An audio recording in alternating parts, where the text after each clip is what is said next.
Welcome to the new episode of the School of Business Makers podcasts.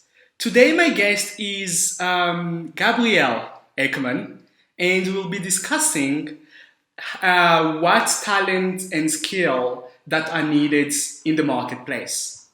Gabriel himself is the founder and managing director of Bag Innovation, and Bag Innovation is a talent accelerator here in Rwanda, and they help university students and graduates to match them to the different marketplace, place them in different companies while providing to them some practical skills that can help them into those ventures. Gabriel, how are you today? Thank you very much. I'm very well, thank you. Excited to be here. Fantastic. Is there anything about you that you like to tell the listeners? Who is Gabriel? Who's Gabriel? Well, I usually say I grew up in South Africa in Honeydew in Johannesburg, but I'm originally from Sweden. I've lived and worked in over 4 different countries. And yeah, I've been in one of the last 4 years, running Bag as you mentioned. Super excited to be in the EdTech field here in Kigali. But yeah. Oh, it's pretty much the most relevant thing about me right now. Oh, fantastic. For some of you who don't know about Bag, let me pull up some statistic data here. Bag Innovation, they've trained around 4,600 plus youth, and among them 400 plus were hired in different companies. And it's really a pleasure to dive deeper in the conversation, talking about marketplace, talking about unemployment, talking about youth, which are really critical questions, especially here in Rwanda and also on the African continent. Without further ado, let me dive deeper into my questions. And are you excited for this conversation? Absolutely, I'm ready. Fantastic. And what triggered you to start the idea of Bag Innovation as a company? So why we started Bag Innovation, it was pretty simple. My background is in entrepreneurship, but I've been always working with an angle with working with student incubation and working with youth when it comes to helping them start businesses as well. And coming to Rwanda, one of the first things I realized was that the students in the university system weren't valued as an asset for the companies. It wasn't until after they graduated that the companies wanted to interact with the students and potentially hire the students. Whereas, for example, where I'm from in Sweden, companies would market themselves and target students from first year to last year. And then we saw, because of that lack of relationship, we saw that students were graduating without any kind of relevancy to the market, which means that they were basically not able to go into an entry-level position, and more than 70% of the students were unemployed the first year after graduation. So with that problem in mind, and hearing pretty much the biggest pain point for all the companies in Kigali and Rwanda were facing the same challenge, we thought, how can we solve that and create a scalable solution here in Rwanda? Oh, that's pretty fantastic. Great genesis, great inception on how you started with an amazing mission of helping students forge their way into the business world. Being an entrepreneur yourself, I know you've created company a while back. I checked your LinkedIn. You've co-founded few companies in sometimes back. Growing up as a kid, what inspired you to venture in the business world? Growing up as a kid, what inspired me to venture into the business world, I think, was first of all my dad, who's also an entrepreneur. He's also been a multi-entrepreneur, if you can call it that. Always had some kind of project going on, and I've always been inspired by his work-life balance and how he's been running his companies, and seeing him as a role model was pretty natural for me to grow into the hustler's life of being an entrepreneur. And it's been about testing my way forward. And since I was 15, 16, I started doing my own projects and really realized that I became the most effective when I got to be involved in really building a project from scratch. So I think that's one of the main reasons why I went into being a businessman. Do you consider your dad being your role model now in the business world?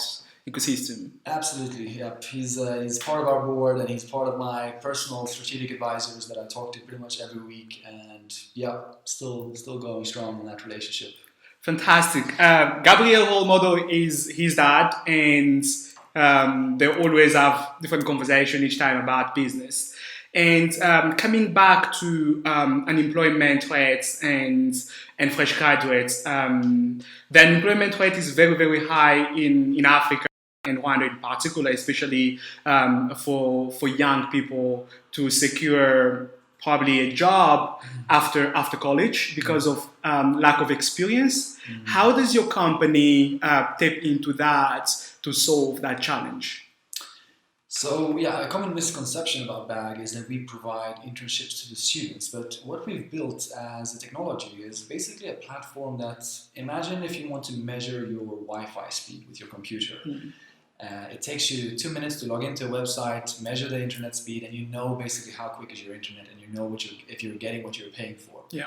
The difference with a university student who's paying for a degree is that when they graduate, as I mentioned, more than 70% of them are not meeting a market need. So we've created a tool for basically helping the student to measure themselves before they graduate in terms of career development. So when you're studying a budgeting course in university, today that course is only 20% relevant to the market. But using our tool on the platform and playing our what we call the career game gives you the exposure and the measurement in just 5 minutes on where you need to be before you graduate with each course that you're going through university. So what we do is basically enabling, first of all, the exposure to what is the absolute minimum criteria that you need to have before you graduate, so that you can start preparing your degree, preparing your passion for that specific job, and giving you an insight for what the company really is looking for. Because that's one of the key things that we've seen is lacking right now within the university environment. There is no real connection to the market and what's happening with the market changes. So looking at unemployment and why companies are struggling with hiring is because they have to train entry-level staff for 6 months up to a year before they become effective.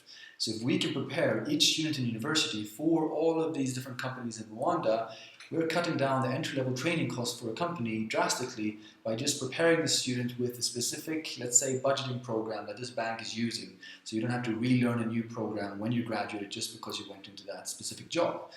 So that basically preparing each employee or each future employee to the direct job is cutting down the entry-level recruitment costs for the companies, which means that the companies can become more effective and, of course, also hire more people. And then through the platform, companies are also, as mentioned, able to source talents directly out of universities. So we've created what we call skills-based profiles with the students. So the students do not send their CVs to the companies, but we've substituted that with an online profile on the BAG Innovation platform, which basically saves all the submissions that you go throughout your university to match you with the specific market need. So 6 months before graduation, you can get a list of 10 companies that you've matched with perfectly, and then you're able to go through interviews with that companies, and when you graduate, you already have 3 prospective jobs lining up, right? Fantastic. So that's kind of how we're trying to tackle the youth unemployment problem, because we're not creating jobs ourselves, other than, of course, with BAG Innovation, but we are trying to enable the companies to be a bit more effective with their HR solutions. Okay. You say something very important about you have a platform where you have like a database of candidates and where people can place either send their CVs, and then with the solutions, the platform you have, what are the challenges, especially on talent acquisition? Like if, for example, a company have a specific need and probably the candidates doesn't meet those needs, do you have like a training that you provide to the students after submitting their CV? Can you tell us the value added that you provide to the fresh graduates on top of submitting their CV to prepare them for the market? Yeah, so basically when we started BAG Innovation, we started asking over 100 companies in Rwanda what they were asking for when they're recruiting, and 9 out of 10 of those skills we're always on the soft skill side. So the companies knew that they had to train the students on the technical programs that they had within the organization. Either way, it doesn't matter how smart you are, but it's harder to train someone to be a fast learner, to be a problem solver, to critically think about what their job role is and how they can contribute into the growth of that company. So we do, through the platform, of course, deliver resources for the students to focus a little bit more on the soft skills side and the technical side on how can we fast track a student to graduate with a problem solving mentality. And it sounds simple, but it's something that needs to be repetitively exercised by the student, not just for 1 week, but throughout the whole journey that we follow the student, which is the first year of studying up until the last year. So with the organization, how we are helping them with the talent acquisition, as mentioned, is really trying to prepare each student for a specific company so that they know the culture, they know both the soft skills and the technical skills required before they go into that organization. So with companies, the problem I think is that hiring is broken in so many senses, because every time we hire for a company, usually what happens is that they contact us and they say, we need an accountant. We're like, well, that's great. When do you need him? We need him today. We need him tomorrow. We need him next week. And as a recruitment agency, and we're not a recruitment agency, but since we've been doing matchmaking, we've been learning the lesson that finding someone 1 week is absolutely possible, and we can do that. But finding the person who matches your company culture, your specific role that you're looking for in that team, not just on the technical abilities, but the person that you want to have in the coffee room while during the breaks makes the team more happy at that workspace, right? So that usually fails if you try to hurry up the recruitments. But that's, I mean, we know the exact same problem, because if you lose an employee, you need an employee right away again. But hurrying up such an important process of sourcing in a new talent to your team is the absolute worst thing you can do. So when we work with companies, we try to slow down that process to say, sign up on Bag Innovation. It doesn't cost you anything. And then while you're not recruiting, we are collecting 10,000 people that might be prospects for you. So when you ask us for your talent, we've already sourced, we've measured, and we've matched the top 3% the last 6 months, right? Even you didn't know what you were hiring for. And you just tell us, okay, in the next coming year, we might be hiring for accountants, salespeople, operations people. We'll have a list of each and every one of those, right? So that you can be a bit more proactive in the way that you think about talent acquisition. And then we also urge companies, of course, to create their own more effective trainee programs, because we've seen, like, for example, with organizations like Incomoco or organizations with like 1 Acre Fund, which has a very detailed and professional entry program for the students, it becomes a whole different level of efficiency on the future employee. So always having a very methodological process of how to onboard your new talents into the organization. Fantastic. Really amazing insights. And talking about organizations, how do you see you can work with closely with different companies? How do you see companies can work with organizations like yours to improve their human assets, to improve their people, to improve their talents, so that the people can serve those organizations much better? Again, so what we're doing on the platform is basically taking the physical internship that traditionally happens and dissecting the knowledge transfers that usually happens with, let's say, the best company in Rwanda that has the best internship program. They can only take 5 interns per year. And those 5 interns, when they graduate, are very attractive in the job market. So we asked ourselves, how can we take the same knowledge transfer that those students are getting exposed to, by opening that up to all the students in Rwanda through the digital platform? So when we're working on the platform of BAG, which by the way stands for Building Our Generation, to be clear, we try to simulate in a gamified way. So we're using the technology of gamification to create a career exercise around each and every knowledge transfer. So one company on our platform doesn't have a 3-month internship. They have 10 different 5 to 10 minute challenges on the platform that represent a specific skill that the company is looking for when that student graduates. And the student gets exposed to, after submitting their solution, to what is the key things that they need to work on before they graduate. So for us, being on that platform, it's free for the companies, right? It's a freemium model where, just like you're using LinkedIn, companies are able to have their profile on the platform, and they can have up to 10 different challenges that simulate whatever they're trying to achieve with the entry-level staff that they want to onboard. So to effectivize their recruitment process, again, going back to my first recommendation, creating your own trainee program is extremely important. But to be on the Bag Innovation freemium will give you, maybe now when you're sourcing talent, only 20% of the CVs that they're screening are actually eligible for the job. If we succeed with what we're trying to do with Bag, at least 50 or 60% of the people that apply to your job will be a perfect match for what you're looking for. Amazing. I'm now interested to learn more about your entrepreneurship journey and the way you run your company now. As an entrepreneur yourself, what are the challenges you're facing building Bag Innovation in Rwanda, and how are you approaching them? I mean, for me, Rwanda is a new cultural setting. It's a new business setting. So really navigating first of all, the tax laws and navigating everything you need to do to be able to be legit here in Rwanda, which is it's a long process, but it's a good one, and we've gone through it now for the last 3.5 years, and we've learned a lot about specifically adapting to the cultural setting within, for example, RDB.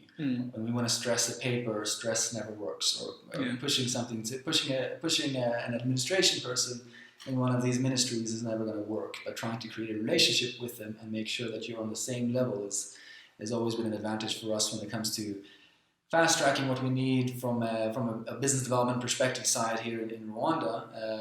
One of the challenges we've been facing is making sure that we're not imposing on the culture of the Rwandan student, but rather using the strength of what they already have to build the capacity, because it's very easy sometimes to draw some assumptions of saying that I don't understand this and this cultural problem and they need to change that. For example, the English proficiency is one of those things that I struggled with in the beginning. Why are so many people not proficient in English, even though the business language in Kigali is English?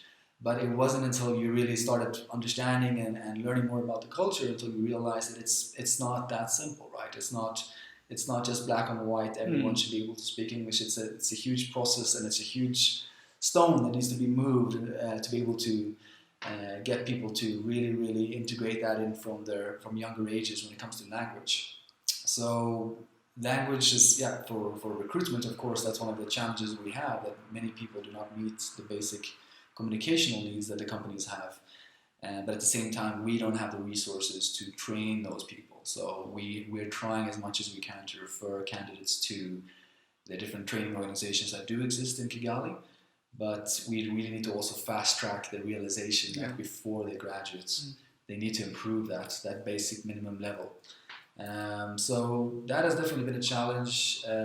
Looking at what Bag Innovation is right now, which is scaling, is now we've finally, I think, adjusted to the Rwandan culture of how we work with our payment processes with companies, how we interact with the user experience for the students on the platform. Problem is, now when we want to expand into, let's say, Ethiopia or Tanzania, it means that we have to spend another 6 months understanding every single cultural setting that can be a barrier for us to make the users impacted on the platform, and to get companies to actually subscribe to our paying products and services that we have. So that's what we're looking at right now. It's pretty expensive scaling, and that's one of the major challenges, is that now when we're finishing up our proof of concept in Rwanda is how do you get access to funding to actually expand, and how do you make sure that you have the right partner when you go into the East African markets.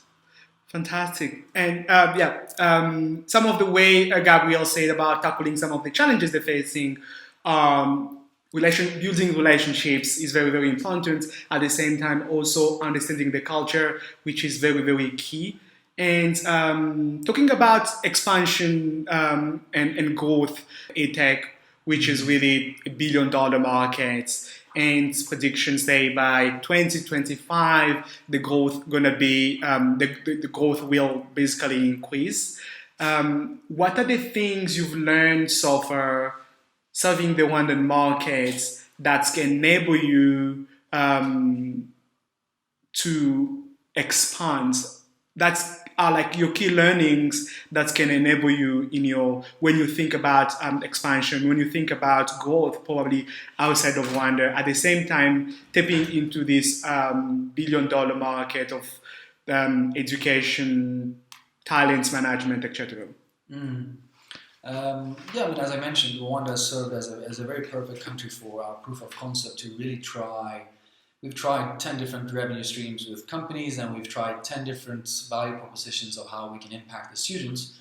And for us to tap into the edtech market, and which we see as the highest potential for BAG, is that we're trying to build a platform that is perfectly adapted for the student journey. And when I say student journey, I'm talking about the user experience, I'm talking about the user interface, I'm talking about the gamification layer that makes sure that when the students interact with the platform, it's not just about skills development, it's not just about you matching with the job and us making revenues, but it's about you actually enjoying the whole journey on the platform and making sure you have a fun experience on the platform that motivates you to come back each week. And that's why we've been able to, without any kind of marketing, reach almost 8% of the students in Rwanda to come and interact with our platform and work with over 170 companies. And through all of these experiences, we've really narrowed down to some of the key revenue streams that we're now going to be launching on the next platform. And something you didn't mention was the end of last year, we acquired a seed investment to really take our technology to the next step. So we're talking about integrating artificial intelligence so that now when we're only in Rwanda, we're looking at around 100,000 students, but when we're scaling to East Africa, it's 2 million university students. So how can we make sure that our grading becomes very much more personalized through using technologies like artificial intelligence and machine learning to make sure that the more submissions the students do, the more personalized feedback they get on market trends, on measuring all the submissions they've done, and then combining and giving them a real career advisory report to make sure that we're supporting the student throughout their whole student journey. So for us to tap into that market, it's all about making sure that we're creating the strongest value proposition possible for all the students in East Africa, making sure that we have a great marketing plan for how the students to subscribe, because we know that if we have the students on our side, the companies will follow. Just like we've been doing here in Rwanda, we haven't been having a sales team selling these students, but companies have been approaching us because another company said that, hey, I hired someone from BAG. They had a little bit of a different mentality when it came to the job, and it's really working, right? So word of mouth is always going to be the strongest marketing tool for us. Fantastic. So if you're a student out there struggling to start your career, or unemployment is really your day-to-day activity, so BAG Innovation is good solution for you. They have good plans for you. Reach out to them, and they'll be happy to prepare you and take your career to the next level. And talking about career and advice, what advice can you give to a young person trying to forge his or our own way to probably land his or her dream job? I would say that one of my strongest advice for young people, and what we see is the main reason for people not getting jobs, is because they're not willing to change some of their basic habits that are basically hindering them from actually going into the job market. And it can be like what we see with the students that, for example, if I tell a group of students in a room that, hey, if you exercise Excel and you go through Google courses and YouTube courses on how to become a professional and create spreadsheets on Excel, if you do that for 3 months and you become an expert in that, we will hire you or we will place you at one of our organizations like this. If you can prove that you've actually acquired that skill. But out of a room of 10 people, only one person will actually do that, right? And it's the same as, same as us as well. If we go to a conference and if we listen to the founder of Microsoft saying something smart and telling us this is how to become a billionaire, of course only 1% in the room will actually spend their life dedicating them to do that and maybe succeeding. So for students, it's about not just sitting and waiting for a job because you have a degree. The degree is that's not going to be the deciding factor if you get a job or not. It's going to be who you are as a personality, what have you done on your extracurriculum, or like outside of your university studies. We've seen that people who've acquired a skill like playing guitar outside of the university studies with no intention of making money on it means that you're willing to learn something new, right? So if you start finding interests, finding passions, and make sure that that reflects in the job interviews. So when someone is trying to get to know you, don't just tell them, hey, I studied international relations for 3 years. I want to get a job because I'm good at international relations. But if you tell me that, hey, I absolutely love cooking. I know you're not offering me a cooking job, but I'm expressing and I'm showing myself who I actually am. And when we do that in a job interview, it's refreshing to see someone who's really able to communicate something that they're really interested about, even if it's not to do with the job description, because then we see that at least they're able to develop strong passions, because that's something that companies are looking for, is passionate employees. So my advice would be to acquire a new skill pretty much every week. If you're unemployed, the only thing you do have too much of is time, right? So it's not that hard to just follow this podcast, for example, learn from some mentors, learn from anyone in your surrounding, and don't just sit around and wait for someone to offer you a job, and don't have your CV on a recruitment platform or even on Bag Innovation and just wait for us to solve the problem. We are only measuring your speed. The only one who can increase your speed, or what we call the market relevancy, is the students. So that's my recommendation. Just don't sit and watch Netflix. Sit and watch a documentary that can actually give you something. Okay, you've got Gabriel advice, and it was very, very crystal clear. We are coming to the end of this conversation, but let me wrap up with a last question, and it's outside of business. We'd like to get to know Gabriel as a person, and other than running your company, what do you do with your leisure time as a person? As a person, I love playing harmonica. I love playing the guitar. So I'm home. I love learning new songs. And my co-founder, who's Rwandan, he's a singer and a rapper. So on our spare time, we try to be a little bit creative with creating new content, creating new movies and music videos, and creating our own songs, actually. And we're actually working on one right now, so hopefully you'll hear the biggest hit in Rwanda coming. When is it coming soon? When is it coming? We're looking at maybe March as a time frame. We have the song, but we want to do the music video as well. But I love music. I love traveling, so I go to once a month. I go either to Nyungwe or Kivu just to get outside of the city vibe and then really see some nature. I do a lot of sports in the evenings. Love soccer, love beach volleyball. That's pretty much what I do. And of course, I have a girlfriend that I spend a lot of time with. Oh, fantastic! So you have a lot of hobbies and things and stuff to do in your leisure time. Yeah, fantastic. We are coming to the end of this conversation, and my guest was Gabriel Ekman, who is the founder and managing director of Bag Innovation. Co-founder. Who is the managing director, a co-founder of Bag Innovation. And if you don't know, Bag Innovation is a talent accelerator. They help university students and graduates to match them to the market needs and provide them some experience and skill. And thanks a lot for your time and listening to this conversation. If you have any questions, shoot us an email, and I'll speak to you guys next week.